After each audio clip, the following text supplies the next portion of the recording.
My name is Lindani Mchunu, and I am Marine Manager at the V&A Waterfront in Cape Town.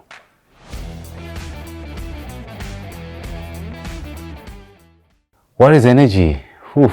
I can only think, I probably perceive energy in what I love the most, which is sailing. And so energy is the wind, and it gives us fuel when we're out in the ocean and we're sailing. It's free energy. But what I also like about that type of energy which is like from nature, is it helps us to understand that we don't have to have something all the time. I think about load shedding in this country, and we complain a lot about not having electricity. Sometimes we're gone for 2 hours and we're complaining. But then I think back to my days of sailing, and we'd be sailing maybe from Cape Town to America, and you get this like belt close to the equator, and we call it the doldrums. And over there's no wind. You'll be sailing for like a week and you've got like 15 knots and 20 knots, and you're moving and you're flying on your way to the Caribbean, and then you hit this patch and there's no wind. And it's so frustrating because most of us, like purist sailors, we don't like switching on the engine and burning fuel. If we're out at sea, we want to use the wind and the sails. But what I realized is, if you do that trip a few times, to the doldrums, and you get to this area where there's no wind, it can be 24 hours, it can be 48 hours sometimes, no wind, just kind of like bobbing along. You get to understand that everything has to have its time, everything has to have its space. And in the bigger scheme of things, I'm no meteorologist, but I know that there's a reason why that specific area doesn't have wind at a specific time in the year.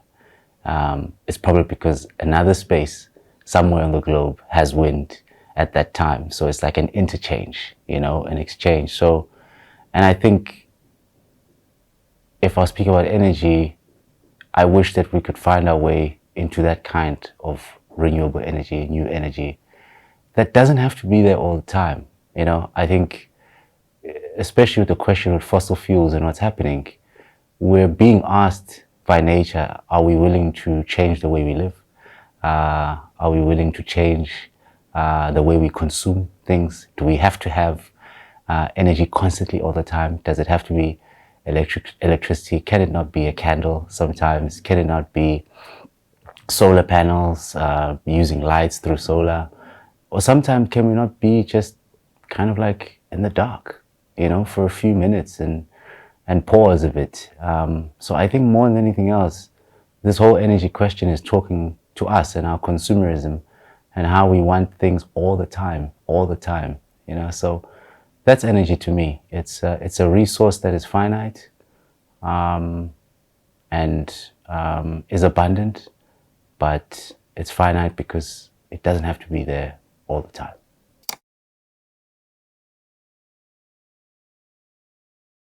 What is the future of energy? The future of energy is human beings finding a way to harness solar energy, wind energy, wave energy, hydro, but harness it in such a way that it doesn't disturb the ecosystem.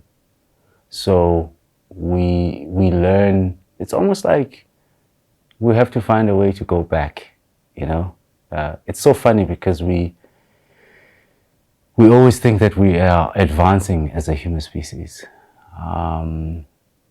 And so, which would invariably mean that we have done better than previous generations. We're advancing as a civilization. So people 5,000 years ago, were didn't have as much technological advancements as we do now.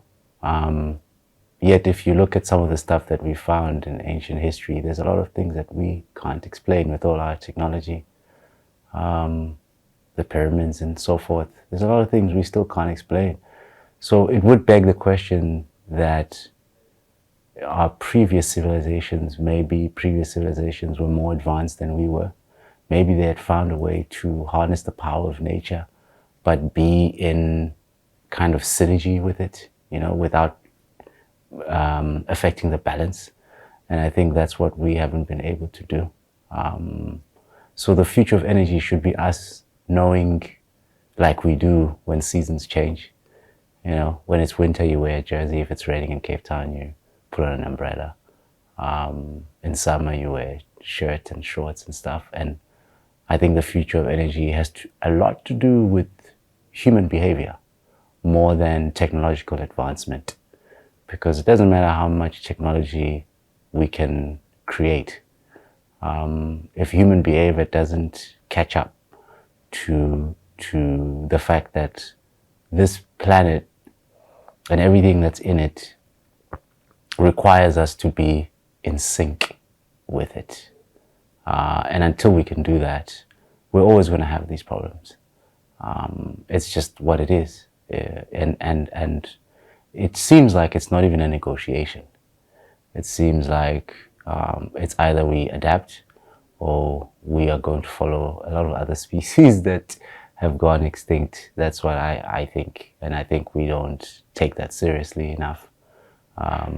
But that's the future of energy. It's seeing human beings create energy sources that are infinite in a way. If you think of the sun and the wind, it's like they'll always be there, but finite in the way that we use and consume them.